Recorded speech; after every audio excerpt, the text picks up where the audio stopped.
ورحمة الله وبركاته.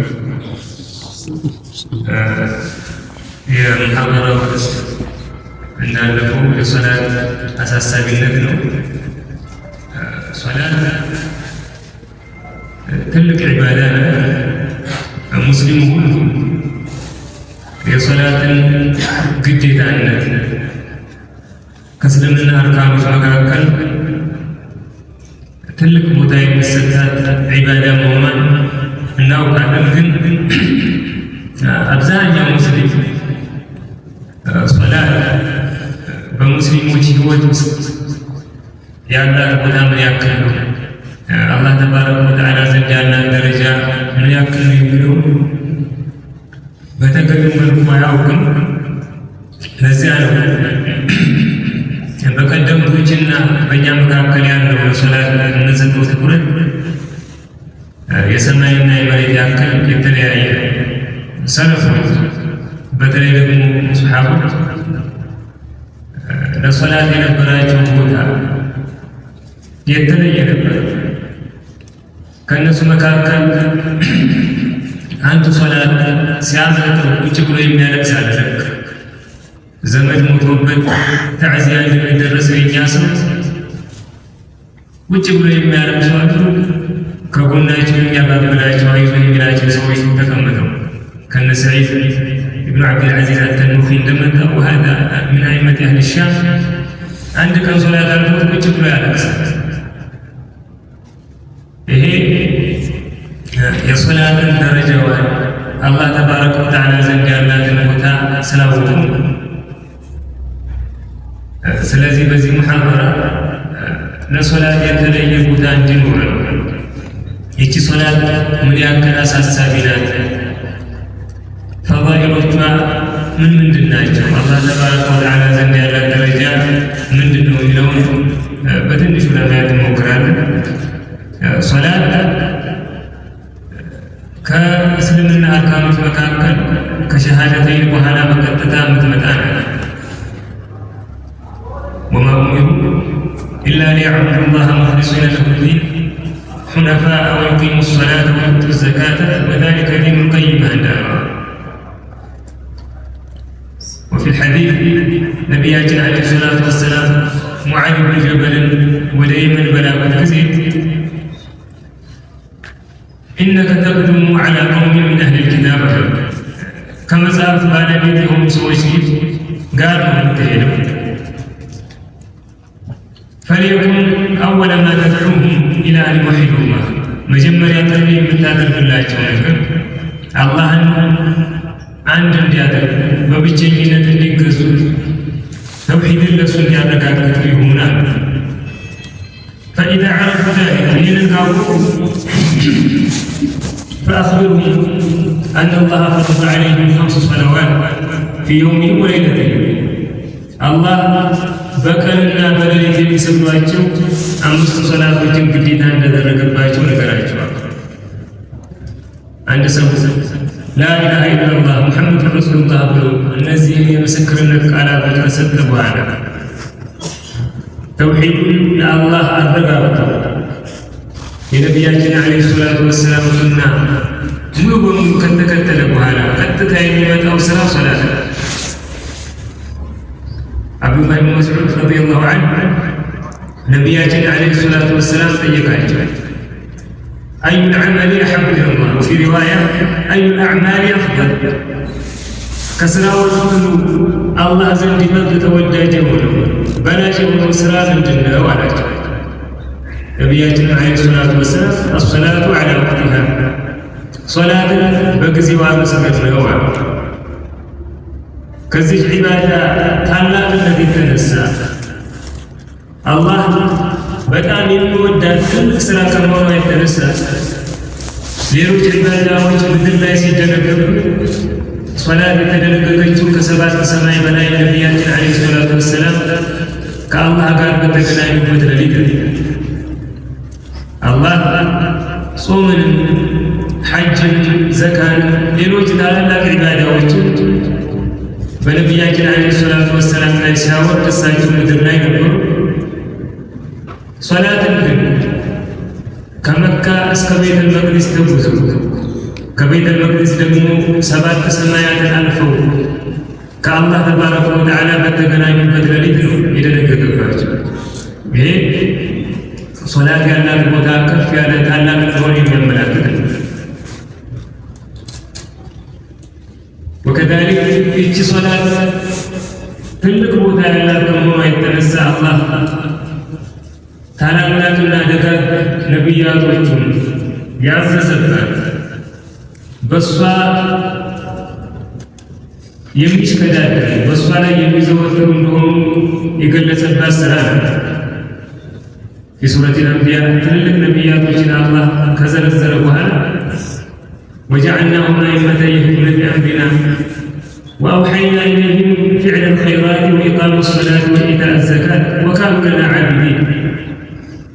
እነዚህ ሰዎች አላህ በእሱ ትእዛዝ የሚመሩ ሰዎችን የሚያቀኑ መሪዎች አድርጎ መረጣቸው። ለዚያ ብቁ ካደረጋቸው ስራዎች መካከል አንዱ ምንድን ነው? ሶላትን አስተካክሎ መስገድ። ነቢያቶች እንኳን ደረጃቸው ከፍ ያለ ከመሆኑ ጋር አላህ ዘንድ ያላቸው ክብር ትልቅ ከመሆኑ ጋር ሶላትን ቀጥ አድርገው የሚሰሩ ሶላትን አስተካክለው የሚሰግዱ መሆናቸው ይመሰገናል። ይሄ ሶላት ደረጃዋ ትልቅ እንደሆነ የሚያመላክት ነው። ይቺ ሶላት እንደው ትልቅነቷን ለመረዳት አላህ ዘንድ ትልቅ ቦታ እንዳላት ለማወቅ አንድ ሐዲስ በቂ ነው። ይህን ሐዲስ በደንብ ካስተነተንን ካስተዋልን ሶላት ላይ ያለን ትኩረት ሶላት ላይ ያለን እስቲቃማ ሙሉ የተለየ ነው። ነቢያችን ዓለይሂ ሰላቱ ወሰላም በሐዲስ እንዳሉ ኢነ አወለ ማ ዩሐሰቡ ቢሂል ዐብዱ የውመል ቂያመቲ ሚን ዐመሊሂ ሶላቱ። አንድ ባሪያ የቂያማ ቀን ከስራዎቹ መጀመሪያ የሚመረመርበት መጀመሪያ ለሒሳብ የሚቀርብበት ሶላት ነው አለ። ፈኢን ሰሉሐት ፈቀድ አፍለሐ ወአንጀህ ወኢን ፈሰደት ፈቀድ ኻበ ወኸሲር። እቺ ሶላቱ ከበጀች አሉ ነቢያችን ዓለይሂ ሰላቱ ወሰላም። ይሄ ሰው ስኬታማ ይሆናል፣ የፈለገውን ነገር ያገኛል። ሶላቱ ደግሞ ከተበላሸችበት ሰውየው ቅስማት አይ አኺራችን ለማማሩ ለመበላሸት ሚዛኑ ሶላት ነው። ነቢያችን ዓለይሂ ሰላቱ ወሰላም በዚህ ሐዲስ እንደሚናገሩ ሶላታችንን ማሳመራችን ሶላታችንን ማስተካከላችን የውመል ቂያማ ከምንፈራው ሁሉ ነገር እንድንጠብቅ የምንፈልገውንም እንደዚሁ ኸይር እንድናገኝ ምክንያት ነው። በተቃራኒ ሶላትን ከንቱ የምናደርግ ከሆነ ለሶላት ቦታ ማንሰጥ ከሆነ ከዚያ በኋላ የሚመጡት ስራዎች ሁሉ ምንም ፋይዳ የላቸው። ምክንያቱም ነቢያችን ዓለይሂ ሰላቱ ወሰላም እሷ ከተበላሸች ከስሯል፣ ጠፍቷል፣ ምንም የሚያገኘው መልካም ነገር የለም እያሉ ይቺ ሶላት እንደ ሌሎች ዒባዳዎች በተወሰኑ ሁኔታዎች የምትተው ዒባዳ አይደለች። አላህ በባሮቹ ላይ በጤንነትም በበሽታም ጊዜ በጦርነትም በሰላም በማንኛውም ጊዜ መፈጸም ያለባት ዒባዳ አድርጎ ነው የወሰኑት። ሓፊዙ ዐለ ሰለዋት ወሰላቲ ልውስጣ ወቁሙ ሊላሂ ቃኒቲን ፈኢን ኺፍቱም ፈሪጃለን አው ሩክባና ፈኢዛ አመንቱም ፈዝኩሩ ላህ ከማ ዐለመኩም ማ ለም ተኩኑ ተዕለሙን። አይ ጠላት እያንጋጋችሁ ከኋላ ስገዱ ይላል። ጦርነቱ እየተላተመ ሰዎች በሰይፍ አንዱ አንዱን ለመምታት እየሞከረ ጦርነት ውስጥ ናቸው። ጠላት ፊት ለፊታችሁ ስገዱ ይላል። እየሄዳችሁ እየጋለባችሁ ወይም ደግሞ ሰላተል ኸውፍ አስተካከሉ ከነቢያችን ዓለይሂ ሰላቱ ወሰላም እንደመጣው በማንኛውም ሁኔታ صل قائما فإن لم تستطع فقاعدا فإن لم تستطع فعلى جنب የቻለ ሰው ይሰግዳል፣ ያልቻለ ተቀምጦ፣ ያልቻለ ተኝቶ። ሶላት የምትተውበት ምንም አይነት ዑዝር የለም፣ ምንም አይነት ምክንያት የለም። ይሄ ሁሉ የሚያመላክተው ምንድን ነው? ሶላት አላህ ተባረከ ወተዓላ ዘንድ ያላት ቦታ የተለየ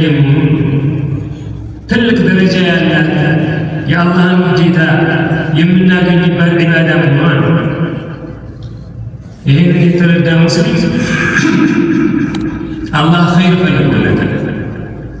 የሶላትን አሳሳቢነት ምክር በማብዛት ወሬ በማብዛት አይደለም የምንረዳው። አላህ ለአንድ ባሪያው መልካም ነገር ሲፈልግለት ኸይር ሲያስብለት የሶላትን ደረጃ ያሳውቀዋል። በሐዲስ ነቢያችን ዓለይሂ ሰላቱ ወሰላም መን ዩሪዲላሁ ቢሂ ኸይረን ዩፈቂሁሁ ፊዲን የተውሒድን የሱናን የሶላትን ደረጃ ከማወቅ የበለጠ ፊቅህ የለም። ትልቅ ፊቅህ ማለት ይሄ ነው። ኪታብ ማገላበጥ፣ ብዙ ዒልም መሰብሰብ፣ መጃሊስ ዒልም ላይና ሙሐደራ ላይ ተቀምጦ ዝም ብሎ መመላለስ ብቻ አይደለም። ዒልም ማለት ፊቅህ ማለት አላህ ዘንድ የሚያቀርብልን ከዲናችን ዋና ዋና የሆኑ መሰረታዊ ጉዳዮችን መረዳትና ለእነዚያ ትኩረት መስጠት። አላህ ከባሮቹ መካከል ኸይር የሚፈልግላቸው ዱንያቸውንና አኼራቸውን ሊያሳምርላቸው የሚፈልጋቸውን ሰዎች ሶላት እሱ ዘንድ ያላትን ደረጃ ያሳውቃቸዋል። ወደ አላህ የመድረሻ ብቸኛ ቦታ እሷ ናት። ብቸኛ መንገድ እሷ ናት። ሶላት ፊ ሱረቲ አልመዓሪጅ አሁን እንደተነበበው የሰው ልጅ አፈጣጠሩ አስሉ ብልሽት የተሞላበት ሁላችን አላህ ለፈተና ሲፈጥረን ተውሒድን ኢስላምን እንደ ተፈጥሮ በቀልባችን ውስጥ አድርጓል፣ እንደ ሚዛን አስቀምጧል። በተቃራኒ ደግሞ ብዙ ብልሽት አለ ውስጣችን። ኢነሁ ካኑ ቀሉመን ጀሁላ እንዳለው አፈጣጠራችን አስሉ በመሀይምነት ላይ በበደለኝነት ላይ የተመሰረተ ነው። ከዚህ መጥፎ ባህሪ የምንወጣው በዕልም ነው፣ በኢማን ነው፣ በመልካም ስራ። ሰዎች ሶላታቸው ካልተስተካከለ፣ ሶላታቸው ካላማረ ከዚህ መጥፎ ተፈጥሯቸው የሚወጡበት ምንም አይነት መንገድ የላቸው። ኢነል ኢንሳነ ኹሊቀ ሀሉዓ ኢዛ መሰሁ ሸሩ ጀዙዓ ወኢዛ መሰሁ ኸይሩ መኑዓ። የሰው ልጅ ቂጠት ቢስ ነው አላ አፈጣጠሩ የሚጨበጥ ነገር የለውም። መጥፎ ነገር ሲያገኘው ይበሳጫል፣ ይነጫነጫል፣ ማማረር ነው። በተቃራኒው ደግሞ መልካም ነገር ሲያገኝ ልኩን ይረሳል፣ የበላይነት ይሰማዋል፣ መስጠት የሚገባውን ይከለክላል። ከዚህ መጥፎ ማንነት የሚወጡት እነማን ናቸው? አላህ ባህሪያቸውን ስራቸውን ሲዘረዝር በሶላት ጀምሮ በሶላት ላይ ጨረሰ። ኢለል ሙሰሊን አለ አለዚነ ሁም ዐላ ሰላቲሂም ዳኢሙን። ከዚያ በኋላ ሌሎች ስራዎችን ዘርዝሮ መጨረሻ ላይ ወለዚነ ሁም ዐላ ሰላቲሂም ዩሓፊዙን፣ ሶላታቸው ላይ ዘውታሪ የሆኑ ሶላታቸውን ስራዬ ብለው አለብኝ ብለው ተጠባብቀው የሚሰሩ ሰዎች ብቻ ናቸው። አንድ ሰው ሶላት ላይ ኢስቲቃማ ሳይኖረው 5 ወቅት ሶላቶችን አላህ በሚፈልገው መልኩ ሳይፈጽም ስነ ምግባሬን አስተካክላለሁ፣ ሌሎች ነገራቶችን እሰራለሁ ብሎ መሞከሩ የሸይጣን ወስዋስ ብቻ ነው፣ ፋይዳ የለውም። መሰረት የሌለው ነገር ላይ ቤት እንደማቆም መሞከር ወደ አላህ የምናደርገው ብዙ በሶላት ነው መጀመር ያለብን። ለዚያ ነው ነቢያችን ዓለይሂ ሰላቱ ወሰላም ከአረቦች ውስጥ ሆነው ንግግር ምላሳቸው ላይ እየከበዳቸው ኡመታቸውን በሶላት ነበር ያደረያሉ። ዓሊ ብን አቢ ጣሊብ ረዲየላሁ ዐንሁ እንደሚለው ካነ አኺሩ ከላሚ ረሱሊላሂ ሰለላሁ ዐለይሂ ወሰለም አስሰላት አስሰላት ኢተቁላህ ፊማ መለከት አይማኑኩም። ነቢያችን ዓለይሂ ሰላቱ ወሰላም መጨረሻ የተናገሩት ንግግር አለ ሶላትን አደራችሁን ማለት ነው። ወፊ ሪዋየት አነስ ረዲየላሁ ዐንሁ ሐታ ካነ ረሱሉላሂ ሰለላሁ ዐለይሂ ወሰለም ዩገርሩ ቢሃ ሰድሩሁ ወላ የካዱ ይፊዱ ቢሃ ይላል። አይ ምላሳቸው አባል መናገር ተሰማቸው፣ ደረታቸው ላይ እየተመላለሰባቸው በግድ ነበር ጭቃን የሚያወጡት አስሰላት አስሰላት እያሉ ይሄን አውቃለሁ። ነቢያችን ዓለይሂ ሰላቱ ወሰላም በህመም ላይ የሞት ህመም ወርዶባቸው ይሄ ነገር ምን ያክል አሳሳቢ መሆኑን ተረድተን በሶላት ላይ ኢስቲቃማ እንዲኖር ዱንያችንን አኺራችንን እንድናሳልፍ ሶላት አላህ በፈለገው መልኩ ለያዘ ቀጥ ብሎ ተጠባብቆ ለሰገደ ሰው ውስጣችንን ሙቻችንን ዱንያችንን አኺራችንን እንድናሳምር ብዙ ናቸው። ኸይሯ በረካዋ ኑሯ ብዙ ነው። ወሚን ፈዳኢል አስሰላት ወንጀልን የምታስምርናት ጥፋታችን እንዲራገፍልን እንዲታበስልን ምክንያት የሆነች ኢባዳ ነቢያችን ዓለይሂ ሰላቱ ወሰላም በሐዲስ እንዳሉ መተሉ ሰለዋት الخمس كمثل نهر غمر على باب أحدكم يغتسل منه كل يوم 5 مرات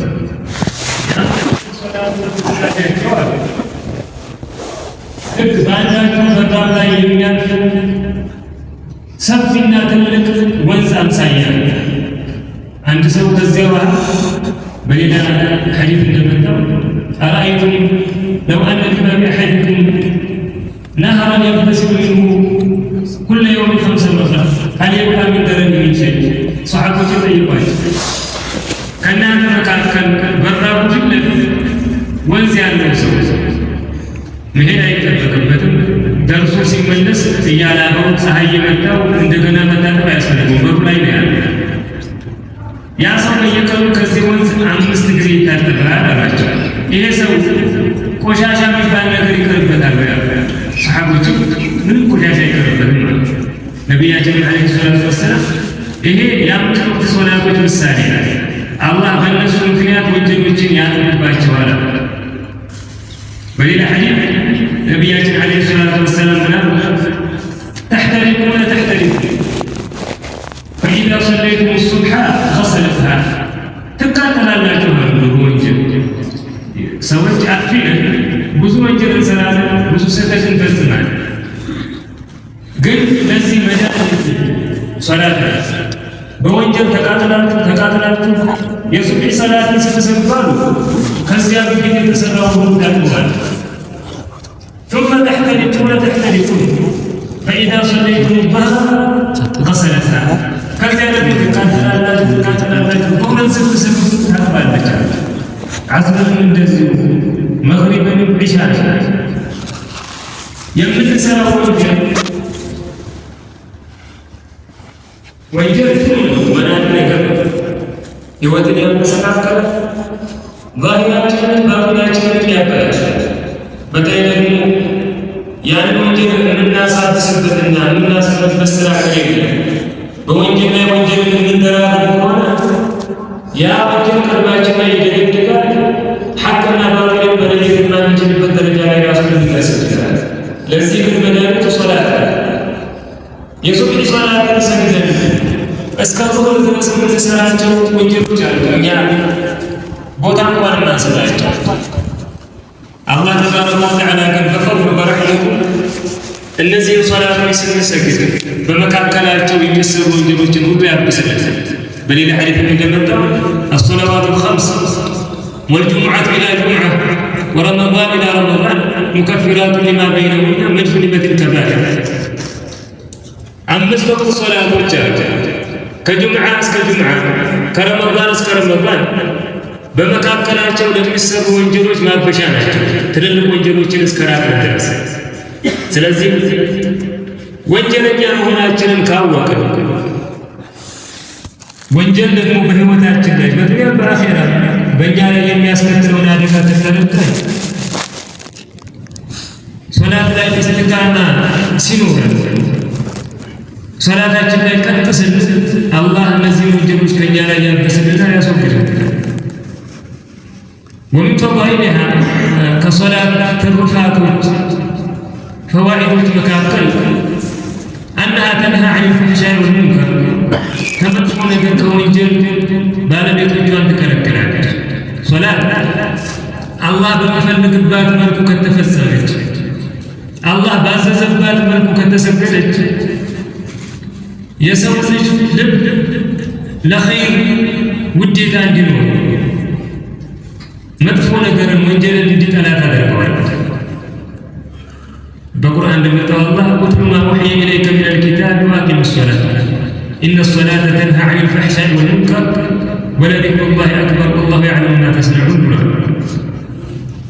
ሶላትን አስተካክለህ ስገድ። አቂም ማለት ሶሊ ማለት አይደለም። ዑለማዎች እንደሚሉት በል አዲሃ ዐላ አክመሊ ወጅህ በተሟላ መልኩ አላህ በሚወድባት መልኩ ፈጽማት። እንደዚያ ካደረግክ ሶላትን አስተካክለህ ከሰገድክ ሶላት ከጸያፍ ነገሮችና ከወንጀል ትከለክላለህ። ግን ዋና ጥቅሟ ያ አይደለም። ወለዚክሩላሂ አክበር አላህን ማውሳታችን፣ ለአላህ ባርነትን ማሳየታችን፣ ለአላህ በግንባራችን መደፋታችን ይሄ ይበልጣል ከወንጀል ከመከልከል። አንድ ሰው አላህ ፊት ቆሞ ባርነቱን እያወጀ ለአላህ ብሎ ሲያጎነብስ ሲደፋ በግንባሩ መሬት ላይ ሲወድቅ ትልቅ ስራ ነው። ለአላህ መዋረድን መተናነስን ለእሱ ተገዥነትን ግልጽ እያደረግን ነው፣ እያወጅንበት ነው። ለዚያ ነው አላህ ይህንን ስራ ወለዚክሩላሂ አክበር አላህን ማውሳታችን ለአላህ መተናነሳችን ከወንጀል ከመከልከላችን የበለጠ ትልቅ ነገር። በሐዲስ እንደመጣው አንድ ሰሓቢ ወደ ነቢያችን ዓለይሂ ሰላቱ ወሰላም መጣና ፉላን ዩሰሊ ፊለይል ፈኢዛ አስበሐ የስሪቅ አላቸው። እገሌ የሚባል ሰው አለ ሌሊቱን ይሰግዳል፣ ግን ሲያነጋ ይሰርቃል አላቸው። ሌሊቱ ላይ ሶላት አለ ይሰግዳል፣ ጠዋት ተነስቶ ግን አንዳንድ ሱስ አለ፣ አንዳንድ የለመደበትን ነገር መተው የሚያስቸግር ሰው አለ።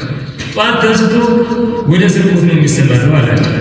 ነቢያችን ዓለይሂ ሰላቱ ወሰላም ሰተትሃሩ ሶላቱ ተከለክለዋለች። ሰሓቦች እንደሚሉት ይሄ ሰው ከተወሰነ ጊዜ በኋላ ተውበቱ አምሮ ተስተካክሎ መጣ። ወዲያው ላይሆን ይችላል ከወንጀል የምንደርገው ከመጥፎ ነገር የምንጠበቀው፣ ግን በአላህ እየታገዝን ከእውነተኝነት ጋር ከዱዓ ጋር 5 ወቅት ሶላትን ጠብቀን በኢስቲቃማ በሙሐፈዛ ከሰገድን ቀስ በቀስ ይሄ ቀልባችን ውስጥ ያለው በሽታ ሁሉ እየታጠበ ለመጥፎ ነገር ያለ ዝንባሌ ሁሉ እየተወገደ ቀልባችን ኸይርን የሚወድ መጥፎ ነገር የሚጠየፍበት ደረጃ ላይ ይደርሳል። ስለዚህ እየሰገድኩ ይወነጅላል፣ እየሰገድኩ ሁልጊዜ ጥፋት ላይ ወድቃለሁ፣ ልፋት ብቻ ሆነብኝ ማለት ተገቢ አይደለም። አላህ ጊዜው ደርሷል ሲል ይመጣል ጥቅሙ። እኛ ያለብን ምንድነው? መታገስ ነው። በዚያው በሶላት ላይ መጠንከር ነው። ቀጥ ማለት በእሷ በአላህ መንገድ ላይ ቀጥለ ማለት የአላህን ውዴታ በምንፈልግበት መንገድ ላይ ለመጽናት አጋዥና ትልቅ ረዳት ነው ሶላት። አላህ በቁርአን ላይ ወስተዒኑ ቢሶብሪ ወሶላት፣ የአላህ መንገድ ቀላል መንገድ አይደለም። ሁል ጊዜ ስሜትን መታገል ነው። ሁል ጊዜ ፍላጎታችንን ለአላህ ብለን መጫን ነው። ስለዚህ የሚያግዘን ነገር የሚያበረታን ነገር ያስፈልገናል። በዚያ መንገድ ላይ ለመጽናት በአላህ መንገድ ላይ ቀጥ ለማለት በሶላት ታገዙ ብሏል። ሶላት ትልቅ ረዳትና ትልቅ አጋዥ ነው። በዚያ ላይ መጽናት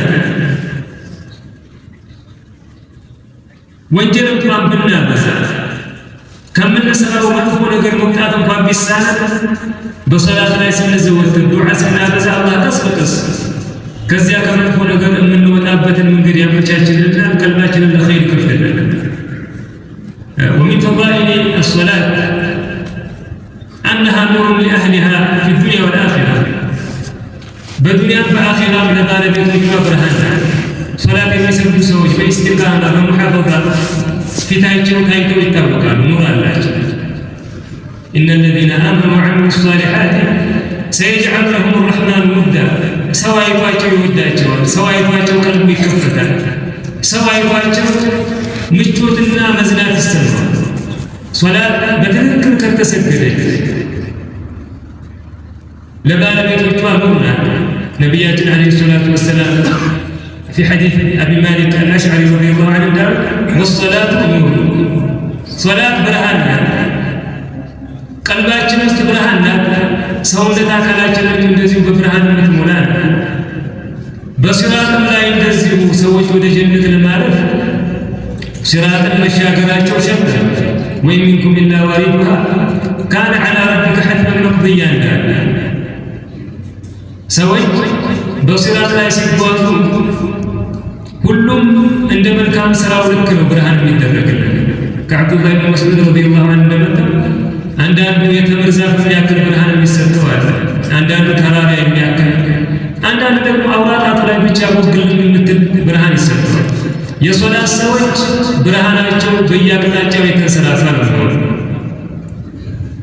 የውመ ተረል ሙእሚኒነ ወልሙእሚናት يسعى نورهم بين أيديهم وبأيمانهم እንዳለ በቀኛቸው በፊት ለፊታቸው የተፈለገው ኢሓጣ ነው። ለበረካ ነው ፊት ለፊትና ቀኝ የተጠቀሰው ሙፈሲሮች እንደሚሉት በሁሉም በኩል ብርሃናቸው ያካባቸዋል። አላህ ተባረከ ወተዓላ ሶላትን ቀጥ ብለው በመስገዳቸው ለሶላት ቦታ በመስጠታቸው የተነሳ በሶላት ላይ ያሳልፋቸዋል። መጨረሻ ቤታቸውን ጀነት ያደርጋላቸዋል። በሌላ ሐዲስ ነቢያችን ዓለይሂ ሰላቱ ወሰላም ምን ብለዋል? በሽር البشارين في الظلم إلى المساجد بالنور التام يوم القيامة በጨለማ ወደ መስጊድ የሚመላለሱ ሰዎችን የቂያማ ቀን የተሟላ ብርሃን እንዳላቸው አብስራቸው ብለዋል። ለአላህ ብሎ ሱብሒ ተንስቶ ወደ መስጊድ የሚመጣ የዒሻ ሶላትን በጨለማ የሚመጣ ማብሪያ ቢኖርም አይኖርም ለውጥ የለውም። ሰዓቱ የጨለማ ሰዓት ነው። የዒሻ የሱብሒ ሶላት በኢስቲቃማ የሚመላለሱ ሰዎች የሚሰግዱ ሰዎች የውመል ቂያማ አላህ ብርሃናቸውን ያሟላላቸዋል። በሌላ ሐዲስ ነቢያችን ዓለይሂ ሰላቱ ወሰላም አነሁ ዘከረ አሶላት ሶላትን አነሱና ስለ ሶላት ማውራት ጀመሩ። ከዚያም ጋር መን ሐፈظ ዐለይሃ ካነት ለሁ ኑረን ወቡርሃነን ወነጃተን የውመል ቂያማ እሷን ተጠባብቆ የሰገዳት ሰው የቂያማ ቀን ብርሃን ትሆንለታለች፣ ማስረጃ ትሆንለታለች፣ መዳኛ ትሆንለታለች። አይ ቡርሃንን አላህ ዘንድ ቁማ ትከራከራለች እስከሚድን ድረስ ጀነት እስከሚገባ ድረስ ቁማ ትከራከርለታለች የአላህ ዘንድ። ሶላት ደግሞ ተከራካሪ የሆነችለት ሰው አይሰራም። አላህ የሚወዳት ትልቅ ዒባዳ ናት። አላህ ከዒባዳዎች ሁሉ አስበልጦ የሚወዳት ናትና እሷ ሽማግሌ የሆነችለት ሰው እሷ አማላጅ የሆነችለት ሰው መጨረሻው ጀነት ይብላሻል። ወመን ለም ዩሓፊዝ ዐለይሃ እችን ሶላት ከንቱ ያደረገ ሰው ያልተጠባበቀ ሰው ለም የኩን ለሁ ኑሩን ወላ ቡርሃን ወላ ነጃት ብርሃንም የለው ማስረጃም የለው መዳኛም የለው ጥፋት ብቻ ነው የሚጠቀው። وكان يوم القيامة مع قارون وفرعون وهامان وأبي بن خلف يوم القيامة ደግሞ ደጋጎች ከደጋጎች ጋር የሶላት ሰዎች ከሶላት ሰዎች ጋር ሲሰበሰቡ ይሄ ሰው ከነ ቃሩን ከነ ፊርዓውን ከነ ሃማንና ከነ ኡበይ ብን ኸለፍ ጋር ነው የሚሰበሰበው። ከአላህ ጠላቶች ጋር ከሸረኞች ጋር ይሰበሰባል። ስለዚህ ሶላትን በኢስቲቃማ መስገዳችን ሶላትን ቀጥ አድርገን መያዛችን በዚያ አደገኛ ቀን በዚያ ትልቅ ቀን ብርሃናችን የተሟላ እንዲሆን ከፀጉር በቀጠን ከሰይፍ በሰላው የሰላት መንገድ ላይ ብርሃናችን ተሟልቶ እንድናልፍ ምክንያት ትሆነናለች።